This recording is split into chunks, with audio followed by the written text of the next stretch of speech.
Netaji good আমার মেয়ে captain কেমন আছো? আশা করি ভালো আছো। এটা আজ হচ্ছে ভাইস প্রথমবার ক্যাপ্টেন। আবার আসলাম এ সেকেন্ড বটে পার্ট নিয়ে। এটা হচ্ছে তোর কাজ হচ্ছে শুধু আমাদের বল এনে বাগান দিবি, আমি বাড়ি। মারবো শট, আজ বল ক্রোক এনে দিবি। বাগান বাড়িতে একটু ক্রিকেট খেললো, আমার মেয়ে আমার বন্ধু সবাই এসছে ক্রিকেট খেলো বাগান বাড়িতে।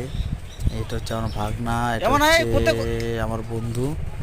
তাই ক্রিকেট খেলবো, ছোটো বয়সে ক্রিকেট খেলেছি আর খেলিনি, তাই একটু মনে হলো যে এই গরমের মধ্যে একটু বাগান বাড়িতে গিয়ে ক্রিকেট খেলি। তো এটা হচ্ছে আমার ভাগ্নি, এখন ক্রিকেট খেলা হবে, এমন হয় তাই সবসময় ওর সবাই আকিতে কুকুরতি ক্রিকেট করার ওর ক্রিকেট কাজ একটা। করছে। তো আজকে আমাদের কলকাতা যাওয়ার কথা 5টার সময়, তার মধ্যে হলাম একটু সময় পেলে ক্রিকেট খেলি।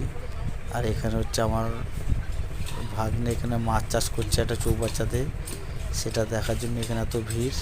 এমন হয় এদিকে আয়, এটা পায়ে পড়বে, ছেড়ে দে।